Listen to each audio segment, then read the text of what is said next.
I never thought the woman I once called daughter would throw me out of my own son's house like a dog.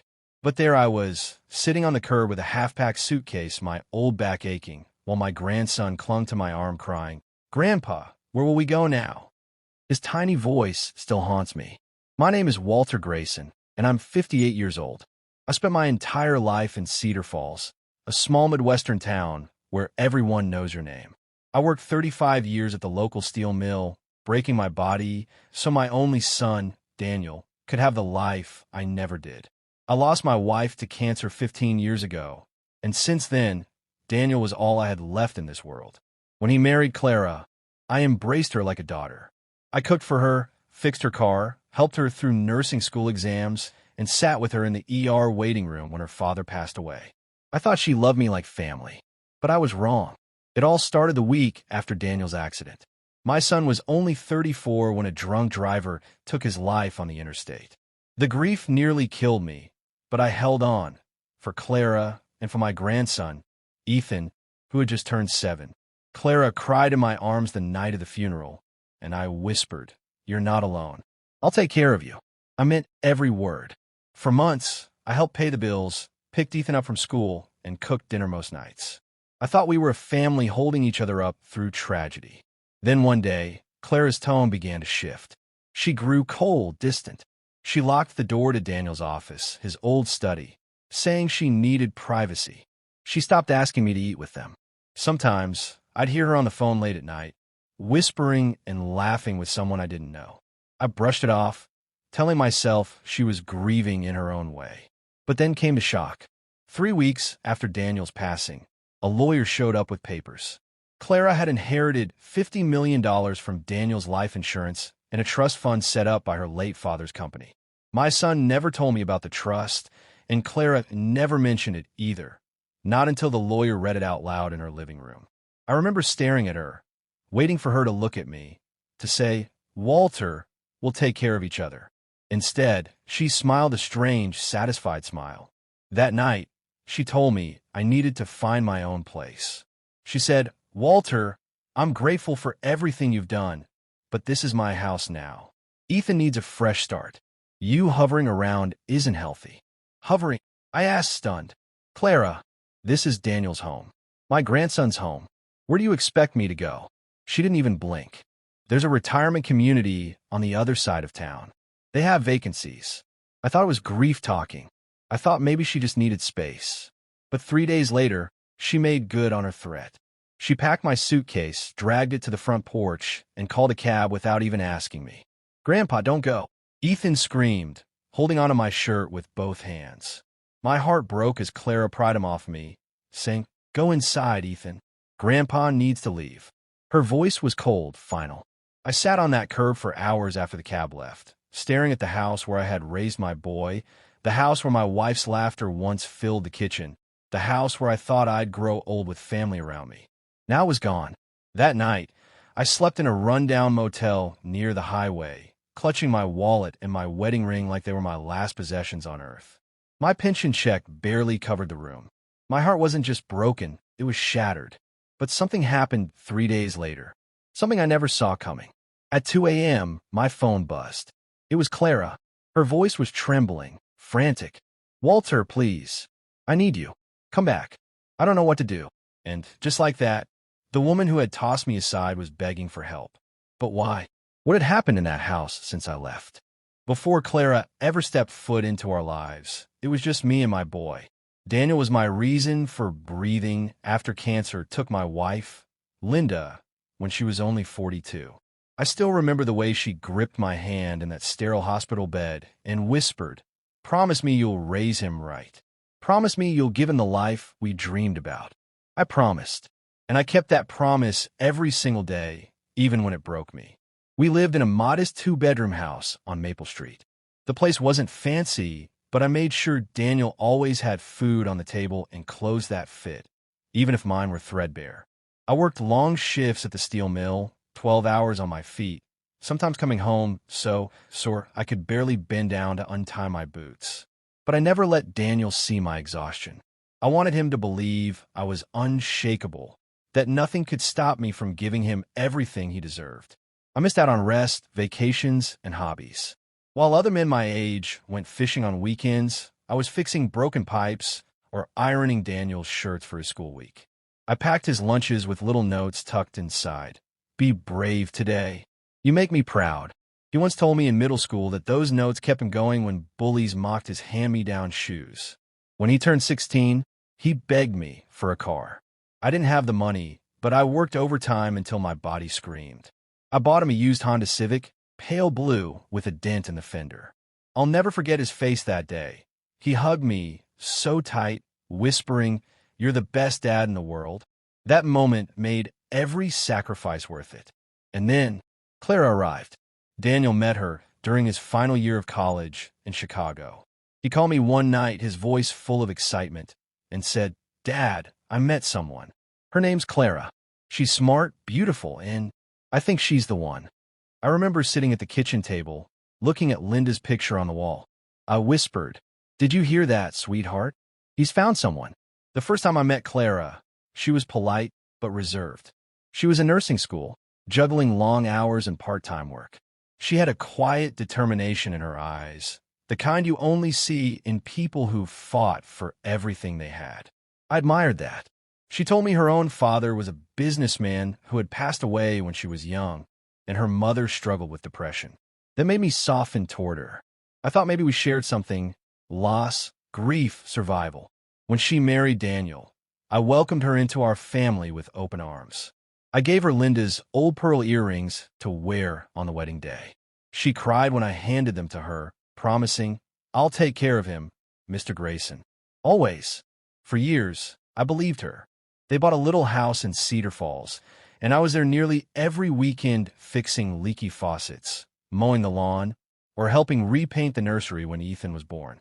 I was the one who drove Clara to the hospital when her contractions started because Daniel was stuck at work. I cut the umbilical cord myself when Ethan came too fast for Daniel to make it in time. Clara cried and hugged me afterward, whispering, "You're more like a father than my own ever was." Those words melted me. From then on, I treated her as if she truly was my daughter. I helped her study for her nursing board exams, making flashcards late into the night. I loaned them money when Daniel's hours were cut at the firm. Every Christmas, I played Santa in their living room just to see Ethan's eyes light up. I thought we were a strong, inseparable family. But looking back, I see the cracks that were already forming. Sometimes, Clara would brush off my advice.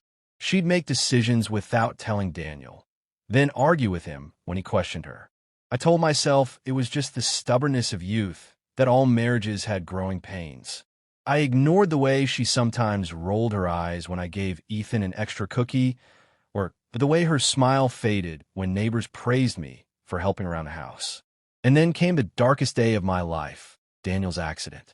He was driving home from a late shift when a drunk driver ran a red light and slammed into him. The police officer came to my door at 3 a.m., had his hand, face pale. My knees buckled. I don't even remember falling, only waking up on the floor, clutching Linda's picture, screaming until my throat was raw. At the funeral, Clara clung to me, sobbing, "I don't know how I'll raise Ethan without him." I swore right then I'd never let her struggle alone. The months that followed blurred together. I cooked for them, mowed the lawn, and tucked Ethan into bed with stories about his daddy being a hero. I paid utility bills when Clara's paycheck came late. She told me once, "Walter, I don't know what I'd do without you." But slowly, her words changed. She grew colder. She stopped making me coffee in the mornings when I came over. She started taking mysterious phone calls in the backyard. When I asked who it was, she said, "Just a friend from work." I told myself grief was twisting her, making her act distant. But deep down, a voice whispered something's wrong. Then, the lawyer came. I sat in Clara's living room when he read the will, explaining how Daniel's life insurance, along with her father's company trust, had left her with $50 million. My jaw nearly hit the floor. Daniel never told me about the trust, maybe because he thought it didn't matter until years later. Clara's eyes gleamed as if she had been waiting for this moment. I tried to be supportive. I congratulated her, told her this money would mean Ethan's future was secure. But I noticed something shift that day. She no longer looked at me as family. She looked at me like baggage. 3 weeks later, she tossed me out. Now, sitting in this motel, thinking back over everything I gave, everything I sacrificed, the betrayal cuts deeper than any blade. And yet, as I stare at the phone vibrating in my hand at 2 a.m., hearing Clara's desperate voice begging me for help, I feel something stirring inside me. Is this my chance to finally stand tall again? Or is she luring me into another heartbreak? The motel room was dark, except for the blinking neon sign outside the window.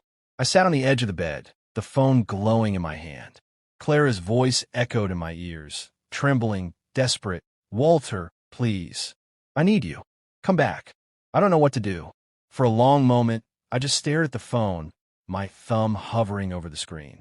My mind replayed the image of Ethan crying on the porch, his small hands clutching my shirt as Clara dragged him inside.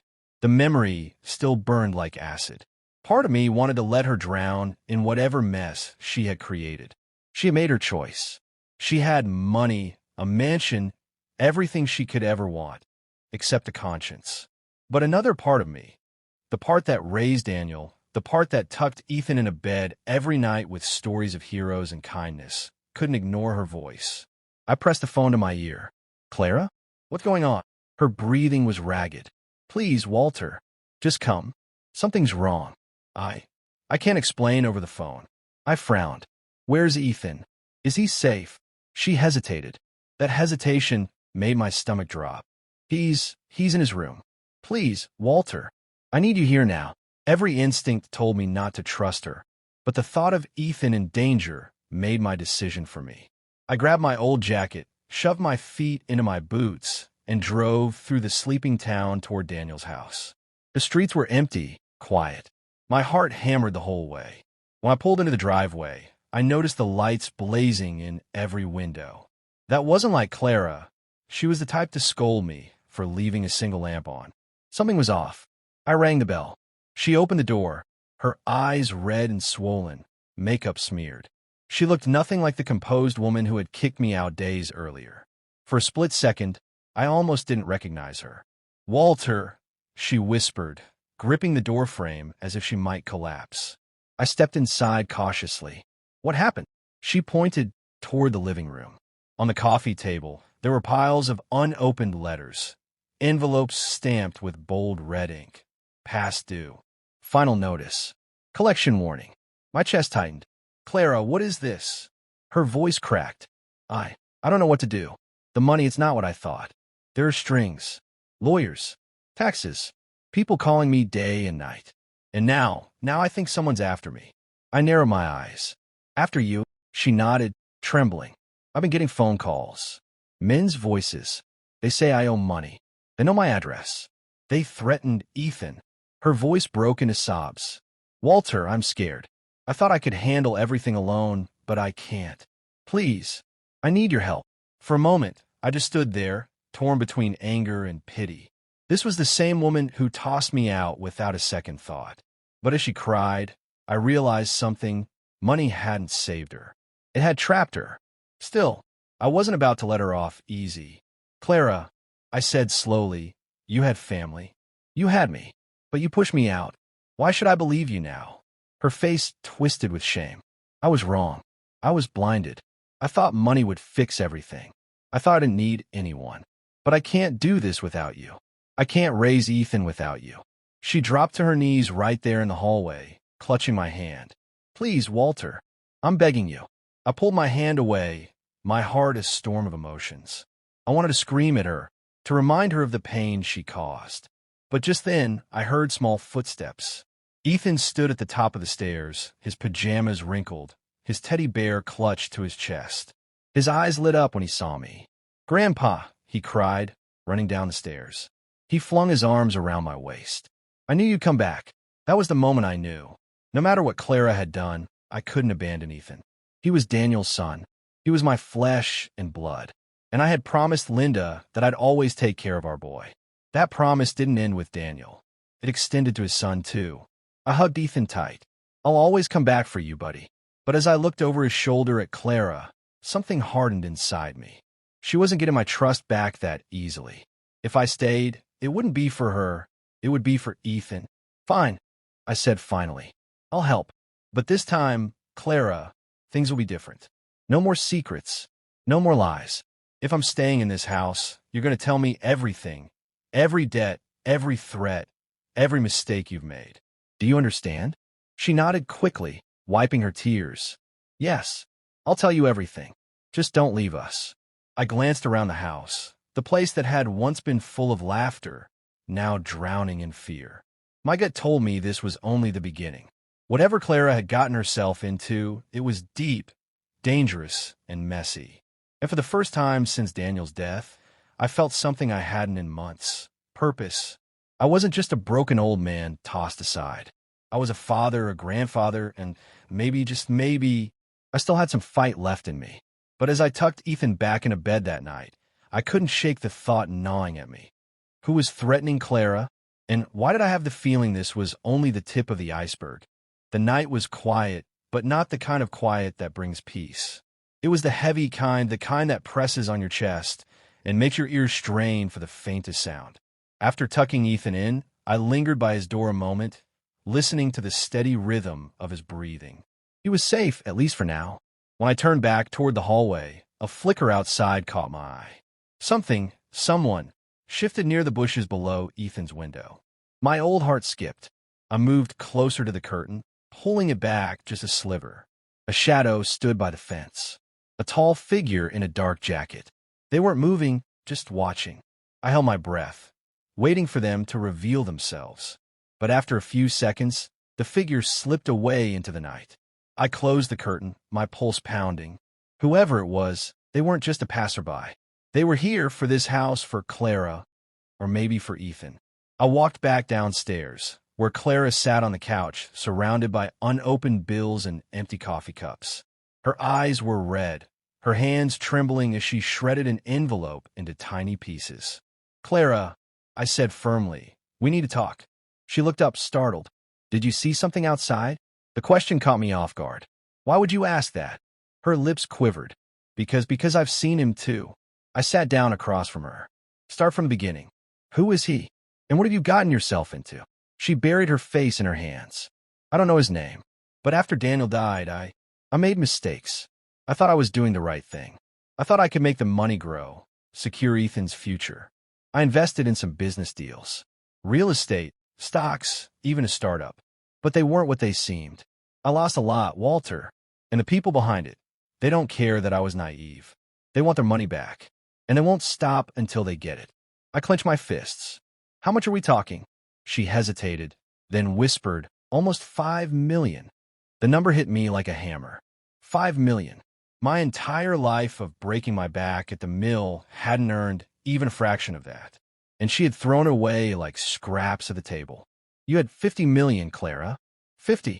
How did you lose it so fast? She shook her head, tears streaming. I didn't just lose it. There are taxes, fees, lawyers. People came out of the woodwork, claiming Daniel owed them favors. I trusted the wrong advisors. And then these men. She lowered her voice to a whisper. They're dangerous, Walter. They said if I don't pay up soon, they'll take Ethan. Her words twisted my gut. My first instinct was to storm outside, find that shadow, and make him regret ever breathing near my grandson. But I knew better. At my age, with my body worn down by years of hard labor, I couldn't fight thugs in the dark. I had to be smarter than that. Why didn't you go to the police? I asked. I tried, she said quickly. They told me it was a civil matter. I'd signed contracts. They don't care, Walter. Nobody cares. I leaned back, staring at the ceiling. The weight of it all settled on me like iron. My son was gone. My grandson's future was in jeopardy. And Clara had dug a pit so deep she couldn't climb out. And yet here I was. The old fool she had tossed aside was now her only lifeline. I rubbed my temples. All right, if I'm going to help, I need to know everything. No more secrets. Tomorrow, we'll go through every document, every contract, every account you've touched. Do you understand? She nodded, her face pale. Yes, I'll show you everything. That night, I couldn't sleep. I sat by the living room window, staring into the yard, waiting to see that shadow again. Every creak of the house made me jump. My mind raced with questions. Who were these men? How deep was Clara's debt? And how far would they go to get their money back? At dawn, I brewed a pot of coffee and began sorting through the piles of papers Clara had scattered across the table. Most of it was a mess. Overdue notices, legal letters, threatening messages scribbled in red ink. Around 7 a.m., Clara joined me, her hair tied back, her face drawn with exhaustion. "I'll tell you everything," she said softly. And for the next 2 hours, she did. She told me about a man named Victor Kane, a smooth-talking investor who promised to double her money through real estate projects in Florida. She wired him millions. The projects never existed. Then came another man, Derek Holloway, who convinced her to back a tech startup. That too was a scam.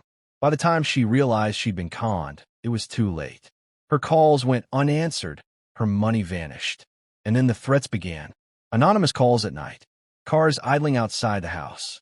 The figure at the window. My blood boiled. Daniel had worked his whole life to build something for his family, and now vultures were circling to tear it apart. "Why didn't you tell me sooner?" I demanded. "Because I was ashamed," Clara whispered. "I thought you'd hate me, and I knew you'd say I didn't deserve the money."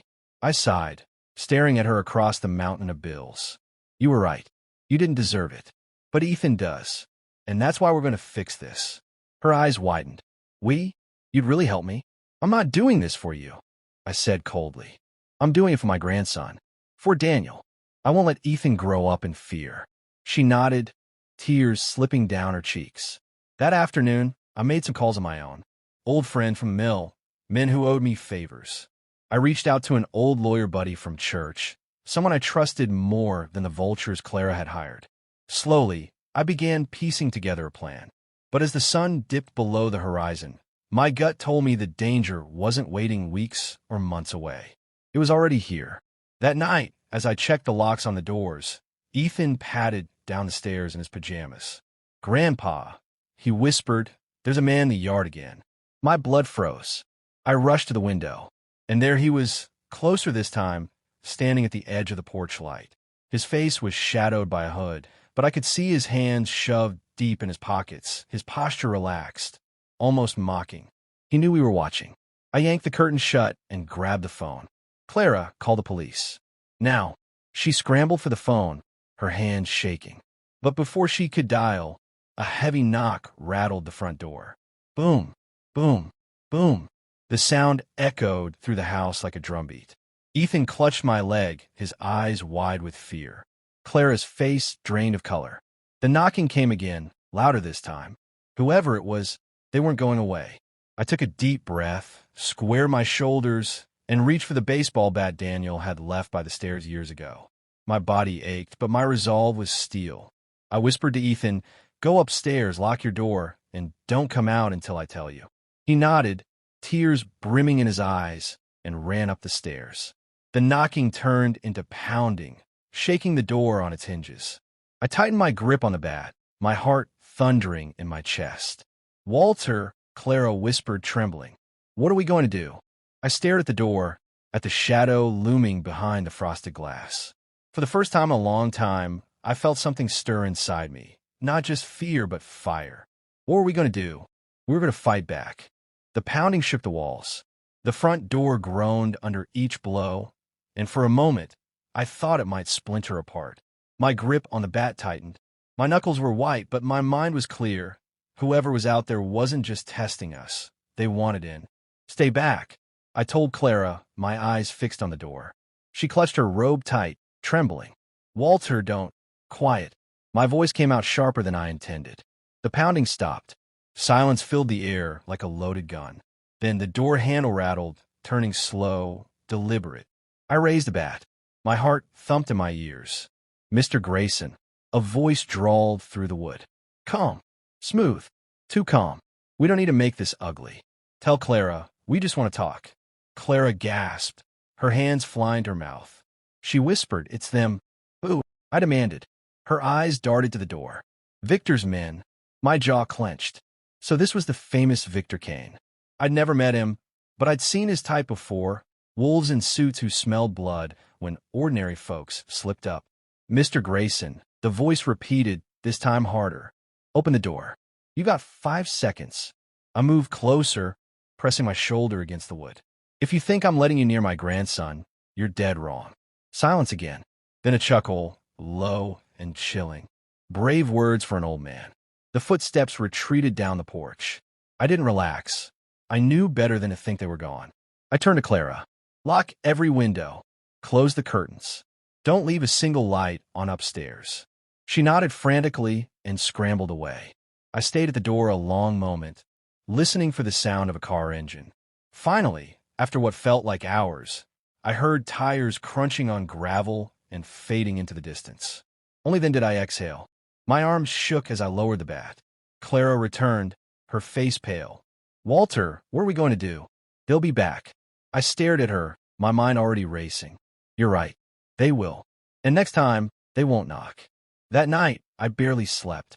I sat in Daniel's old study, the room Clara had once locked to keep me out. I found it dusty, untouched, his diploma still hanging crooked on the wall, his favorite fishing rod propped in the corner. Sitting in his chair, I felt him there, urging me on. I laid out the papers Clara had given me. Contracts, fake investments, threatening letters. The numbers didn't just scream incompetence. They reeked of a trap. These weren't accidents. Victor Kane had groomed Clara, lured her in with false promises, and now he was squeezing her dry. But what they hadn't counted on was me. At 3 a.m., I pulled out a notebook and began to write. I wrote down names, dates, addresses from the envelopes, phone numbers Clara remembered. I sketched out a plan. Not the kind of plan for fists or guns. I was too old for that. This was about brains, patience, and leverage. By dawn, I knew one thing. If Victor Kane wanted to fight, he was going to get one. But it wouldn't be on his terms. The next morning, Ethan came downstairs rubbing his eyes. Grandpa, were those bad men gone? I smiled, hiding the storm inside me. They're gone, buddy. But I promise you, they won't touch you. Not while I'm here. He hugged me tight. I knew you'd protect me. Those words were fuel. I'd already lost my son. I wasn't about to lose my grandson, too. After breakfast, Claire and I sat at the kitchen table. She looked worn down, her hair unkempt, her eyes bloodshot. For once, she didn't look like the woman who had thrown me out. She looked like a lost child. Walter, she whispered, I don't know how to fix this. You won't fix it, I said, my tone firm. I will, but you'll do exactly as I say. She nodded, desperate. Anything. I leaned closer. First, we stop waiting for them to come to us. We find out who they really are, and we hit back where it hurts. Their money. Her brow furrowed. But how? You forget, I said with a small, grim smile. I spent 35 years working with men who lived on the edge. I've seen scams. I've seen unions crushed, pensions stolen. You learn how to spot wolves when you've been their prey long enough. These men aren't untouchable. They leave trails, and I know how to follow them. For the first time in days, Clara's eyes sparked with hope. The next step was preparation. I called an old friend, Martin Reeves, a retired police detective who now worked private security in Cedar Falls. Martin owed me a favor. Years ago, when his brother was laid off from the mill, I'd covered his rent for 2 months. When I told him about the threats, his voice hardened. I'll dig into Victor Kane, Martin promised. But Walter, watch your back. These aren't just con men. They're dangerous. I already knew that. That evening, Martin came by with a folder. Inside were photographs of Victor, slick hair, tailored suits, a smile that didn't reach his eyes. He was connected to shell companies, offshore accounts, and whispers of organized crime. The kind of man who could buy his way out of most trouble. But even wolves have weaknesses. He's got enemies, Martin said, tapping one of the papers. Other sharks in the water. If you can't beat him with fists, beat him with fear. Turn his own people against him. It wasn't much, but it was a start. That night, I tucked Ethan in again. He looked up at me with those big, trusting eyes. Grandpa, will Daddy be proud of you? The question hit me square in the chest. My throat tightened, but I smiled. I hope so, buddy. I really hope so. As I turned off his light, I made a silent promise to my son, to Linda, and to myself. I wasn't just going to survive this. I was going to win. But as I stepped into the hallway, Clara was waiting for me. Her face was pale. She held her phone out, her hands trembling. Walter, You need to see this. On the screen was a text message. Tick-tock. Time's running out. Tomorrow night, we collect. I stared at the glowing words. My jaw clenched. Tomorrow night. That meant we had less than 24 hours before the wolves came crashing through the door. And for the first time, I realized something chilling. It wasn't just about Clara's death anymore. It was about survival. The black sedan didn't move. It sat there across the street, engine idling, its headlights dimmed but alive. The two silhouettes inside were still as statues, watching the house. I stood behind a curtain, my heart steady but heavy. They weren't hiding anymore. They wanted us to know they were there. It was a message as clear as the text Clara had received. Time's running out. Behind me, Clara paced the living room, chewing at her nails. They're going to come inside, Walter. They'll take everything. They'll take Ethan.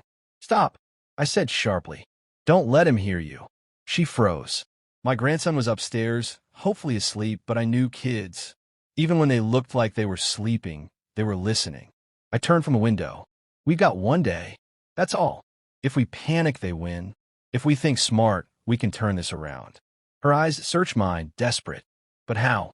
You don't understand these people. I cut her off. I understand bullies. And I've dealt with them my whole life. I walked over to Daniel's study, my safe place in this storm. Clara followed, wringing her hands. On the desk, I spread out Martin's folder on Victor Kane. Every detail mattered now. Where he invested, who he worked with, how he hid his money. Victor doesn't get his hands dirty, I muttered. He sends men. But men like that, they're loyal only until they're scared of someone else more. Clara sank into the chair across from me. So what are you saying? I met her eyes. I'm saying tomorrow night, when they come to collect, we won't just sit here waiting. We'll be ready. The next morning, I called Martin again. He picked up on the first ring. They were parked outside all night, I told him. Expected, he said. Victor likes to play mind games before he makes a move. Listen, Walter, you're out of your league here. Let me call some of my guys. No, I interrupted. If the police couldn't help Clara, your guys won't either. This has to be done smart, not loud. I just need you to dig deeper. Find me dirt on Victor. Something I can use. Martin sighed. You're playing with fire. I've been burned before, I said, and hung up. By noon, Clara was a wreck. She sat at the kitchen table staring at Ethan, who was coloring in his sketchbook. What if they take him, Walter? What if? Clara. I snapped, louder than I meant to. Ethan looked up, startled. I softened my tone. Don't let him see you scared. You want to protect him? Start by acting like it. Her lip trembled, but she nodded. For the first time, I saw a flicker of steel in her eyes. That afternoon, I took Ethan for a walk around the block. The black sedan followed, creeping half a block behind us. Ethan held my hand tight. Grandpa, why is the car always there? He asked. I forced a smile. Just neighbors passing through. Are they the bad men? His words cut me. I crouched down to his level. Listen, buddy. Bad men are only as strong as we let them be. Do you believe I'll protect you? He nodded hard. Yes. Then trust me. Tomorrow, things are going to change. His small fingers squeezed mine. I trust you, Grandpa. When we returned home, Clara was waiting at the door, pale as a ghost. Walter, she whispered, holding out her phone. Martin sent this. It was a photo. Victor Kane at a restaurant, shaking hands with a man I recognized instantly. Councilman Richard Lyle, a local politician known for being clean. Victor owns him, Martin's text read. But Lyle's up for re-election. A scandal would ruin him, and by extension, Victor's pipeline. I smiled grimly. There's our opening. Clara frowned. What do you mean? I tapped the photo. Victor thrives on fear. But men like Lyle? They thrive on reputation. If we can prove this connection, Victor's empire starts to crack. His men won't stay loyal if they think he's vulnerable. She leaned closer. But how do we prove it? We'll make him prove it himself, I said. Evening fell. The sedan was still outside. I set Ethan up with a movie upstairs, then called Clara into the study. I laid out the plan. When they come tomorrow, they'll expect fear. They'll expect us to hand over money we don't have. Instead, we're going to buy time. We'll make them believe we've got leverage on Victor. Enough to bring him down. Clara's eyes widened. But we don't. Not yet, I said. But people like Victor, they don't trust their own men. If I can plant the right seed of doubt, they'll start to question him. And doubt spreads faster than fear. Clara swallowed hard. And what if it doesn't work? I looked at her, my voice steady. Then I'll make sure they come for me. Not Ethan. Her face crumpled. Walter, I can't let you. You already did. I snapped. My tone softened when I saw the pain in her eyes. But this time I choose. And I choose to fight. That night I couldn't sleep. I sat by the window again, watching the sedan. Around midnight, I saw the driver switch with the passenger. A shift change. These weren't thugs freelancing. This was organized, planned. I scribbled notes in my journal. Every detail I observed. When I die, and I know it's closer than I'd like, this book will tell Ethan who his grandfather was. Not just a tired old man, but someone who stood when it mattered most. At 3 a.m., I heard footsteps in the hall. Clara. She stood in the doorway, her face lit by the moonlight. Walter, she whispered, why are you doing this? After everything I did to you, I closed my notebook. Because Ethan's my blood. And because Daniel loved you, whether you deserved it or not. That's enough for me. Her eyes filled. For once, she didn't argue. She just whispered, I'm sorry. I didn't answer. Some wounds cut too deep for words. Morning came too quickly. I made pancakes for Ethan, forcing a smile, while Clara sat silent, pushing food around her plate. The sedan was still outside, patient as a predator. After breakfast, I went to the garage and dug out Daniel's old toolbox. Not for weapons. I wasn't stupid enough to think I could fight bullets with wrenches, but because preparation meant control. I fixed the broken back lock, reinforced the windows, and slipped an old hunting knife into my boot. Not because I wanted to use it, but because I'd be damned if I faced wolves with empty hands. By noon, Martin called. His voice was low. Walter, you were right. Victor's funneling money through Lyle's campaign. I've got documents, bank transfers, photos. Enough to bury them both. My pulse quickened. Email them. Now. Within minutes, Clara's laptop pinged with files. I scanned through them. Payments hidden as consulting fees, offshore accounts tied directly to Victor's companies. It was gold. We've got him, I muttered. Clara leaned over my shoulder. Will this really stop them? I looked her dead in the eyes. It won't stop them from coming, but it will give us something they don't expect, power. Evening descended like a shroud. The sedan vanished around 6 p.m. That worried me more than its presence. It meant they were preparing. I sat Ethan down in his room, crouching so we were eye level. Buddy, tonight might get scary, but no matter what you hear, you stay in this room. Do you understand? His lip quivered. What if they hurt you, Grandpa? I hug him tight. Then I'll hurt them worse. But I'll always come back for you. He clung to me, whispering, I love you. I love you too, champ. At 9 p.m., Clara and I sat in the living room. Lights low, documents spread across the table. Every creak of the house made us jump. Then, at 10:15, the sound came. Engines, doors slamming, footsteps on the porch. Clara's hand gripped mine under the table. They're here. The pounding on the door was louder this time. Open up, a voice barked. I stood, my back straight, the documents in hand. I looked at Clara, her face pale but steady. This is it, I whispered. Whatever happens, we fight smart. We fight together. The pounding grew violent, the hinges rattling. I took a deep breath, walked to the door, and shouted, If Victor wants his money, he'll have to explain these to the cops first.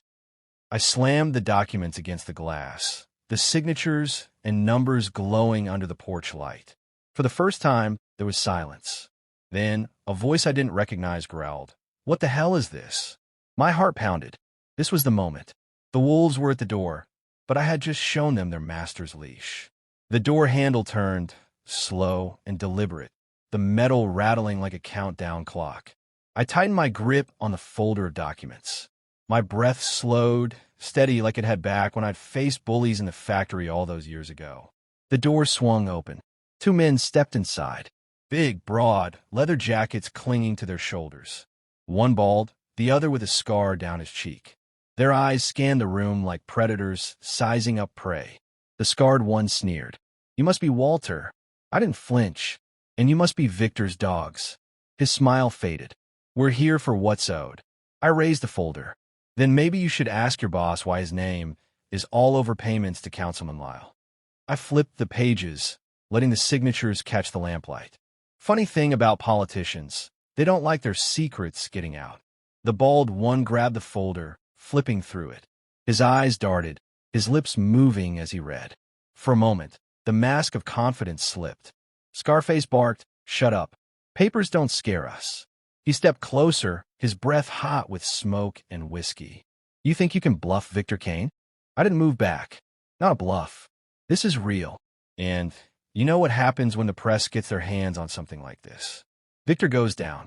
And when he goes down, who do you think the feds come after next? His little errand boys." Their eyes flickered. Doubt. Exactly what I wanted. Behind me, Clara finally found her voice. "He's telling the truth. We have copies. Try to touch us, and the files go public. Victor loses everything." Scarface's jaw clenched. "You think Kane's scared of some paper trail?" I leaned in until my nose was inches from his. My voice dropped, quiet, steady. "I think you're scared. Because men like you, when Kane falls, you're nothing. And when the law comes knocking, he won't save you. He'll throw you under the bus to save himself." The bald one shifted uneasily. His hand twitched at his side. "Maybe we should call him." Scarface shot him a glare, but didn't argue. He pulled out his phone, stabbing the screen with thick fingers. He turned his back, muttering low. The bald one glanced at me. His voice dropped. "Old man, what if you're wrong?" I met his stare. "Then you'll break me in half. But I've already lost my son. There's nothing you can take from me that matters more than him. Except his boy upstairs. And if you try, I'll make sure the whole damn city knows your name before you can lay a hand on him." Silence. Then Scarface slammed his phone shut. His expression was colder than the night air. He says, "Wait." I raised an eyebrow. "Wait." Scarface's jaw ticked. "Yeah, Victor wants to handle this himself." Claire sucked in a breath. "He's coming here." The bald man's eyes dropped to the floor. For the first time, he looked less like a thug and more like a man caught in something bigger than himself. Tonight, they left without another word. The moment the door shut, Clara collapsed onto the couch, trembling. "Walter, what have you done? You brought Victor here." I sat beside her, the documents heavy in my lap. "No, I forced him into the light. Men like Victor don't show up unless they're scared. And if he's coming here, it means we've got him cornered." She stared at me, horrified. "Cornered? He's dangerous." "So am I," I said softly. Upstairs, I heard Ethan stirring. His footsteps padded down the stairs. "Grandpa, what's happening?" I met him halfway, kneeling to his level. His wide eyes searched mine, full of fear. "Buddy," I said gently, "you know those stories I tell you at bedtime? About knights who protect the kingdom?" He nodded. "Well, tonight I'm the knight, and the kingdom is you. Nothing gets past me. Not dragons, not wolves, not even men like Victor Kane." His lip quivered. "But knights get hurt." I hug him tight. "Sometimes, but the good ones always get back up." Clara knelt beside me, placing a hand on Ethan's shoulder. Her voice cracked. "He's right, sweetheart. We're safe as long as Grandpa's here." For the first time, I saw gratitude in her eyes. Real gratitude. The hours crawled. Midnight drew closer. Every creak of the house made Clara jump. I sat at the table, staring at the door, my hands calm, my heartbeat steady. At 11:45, headlights swept across the living room wall. A sleek black car rolled to a stop outside. Not the old sedan this time, a limousine. Clara gasped. "He's here." I stood slowly, my joints stiff but strong. "Stay with Ethan. No matter what you hear, you don't move." I opened the door before the knock came. Victor Kane stepped out of the car, flanked by two more men in suits. He was older than I expected, silver hair slicked back, a tailored coat hugging his frame. His smile was smooth, practiced, but his eyes cold as ice. "Walter," he said, as if greeting an old friend. "May I come in?" I didn't move. "Depends. You planning to threaten a child tonight?" His smile tightened. "Let's not make this unpleasant." "Too late," I said. "You made it unpleasant when you sent your dogs to my door." Something flickered in his eyes. He stepped forward. "You're brave, I'll give you that. But you don't know who you're dealing with." I held up the folder. "I know enough. Payments. Transfers. Councilman Lyle. It's all here. And if anything happens to me, this hits the press by sunrise." For the first time, Victor's smile faltered. One of his men shifted uneasily. Boss. Victor shot him a look that silenced him. He turned back to me, voice low. You think you can blackmail me? No, I said calmly. I'm not asking for money. I don't want a damn thing from you. I just want one promise. You leave this house, and you never come near my grandson again. Ever. The night was silent. Clara stood in the doorway behind me, clutching Ethan to her chest. Victor's eyes flicked to them, then back to me. Finally, he chuckled, but there was no humor in it. You're smarter than I thought, Walter. Most men beg. You negotiate. I didn't blink. This isn't a negotiation. It's a line in the sand. We stared at each other, the night air thick with tension. Then, slowly, Victor's smile returned. He raised a hand, signaling his men to step back. Fine, he said. You win tonight. But remember, wolves don't disappear. They wait. I leaned closer, my voice a growl. Then I'll be waiting too. He studied me for a long moment, then turned and slid back into his car. The limousine pulled away, its taillights fading into the dark. The silence that followed was deafening. Clara sagged against the doorframe, tears streaming down her cheeks. Ethan buried his face in my chest. You did it, Grandpa, he whispered. You scared the bad man. I kissed the top of his head. No, buddy. We just showed him we're not afraid anymore. Later, after Clara tucked Ethan back into bed, she found me in the study. I was sitting with the documents spread before me, my mind already turning. We won, didn't we? She asked softly. I shook my head. Not yet. Victor won't give up that easily. But tonight we bought time. Time to figure out the next move. She sank into the chair across from me. Walter, I don't deserve what you did for us. For me. I looked at her, tired but steady. You're right. You don't. But Ethan does. And as long as he needs me, I'll fight. Her eyes filled with tears. I'll fight too. From now on, I'm with you. For the first time, I believed her. But deep down, I knew the real battle hadn't even begun. Martin's face was pale under the porch light. His voice shook as he whispered, Victor's not backing down, Walter. He's already pulling strings. Lawyers, judges, the press. He's bringing the fight into the open. I leaned against the doorframe, weary but unbroken. Then we bring the truth into the open too. Clara appeared behind me, her arms wrapped tight around herself. But how? He has money, connections. We're just what? I cut in sharply. Just people who refuse to be stepped on? That's more powerful than money. You'll see. Martin stepped inside, lowering his voice. I got a tip. Kane's planning a press conference tomorrow. He's going to paint himself as the victim. Say you're blackmailing him. He'll use his pet politician Lyle as a shield. I let out a slow breath. Then we beat him to it. The next morning, I was up before the sun. While Clara made breakfast for Ethan, I sat at Daniel's desk, drafting a letter to the local paper. Every line was plain and steady. No frills, no dramatics, just the facts. The bank transfers, the campaign bribes, the threats against us. When I finished, I sent the packet of documents to Martin.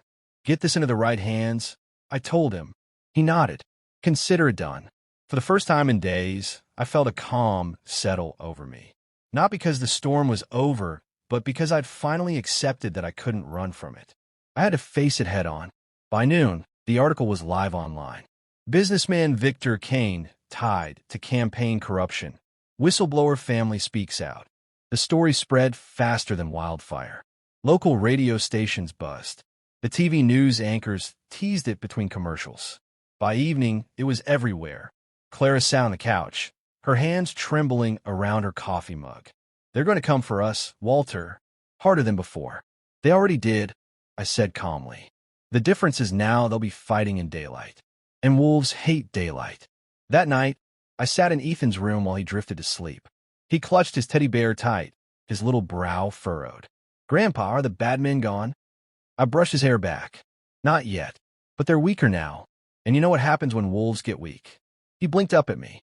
What? They scatter. They run. And the good people stand tall again.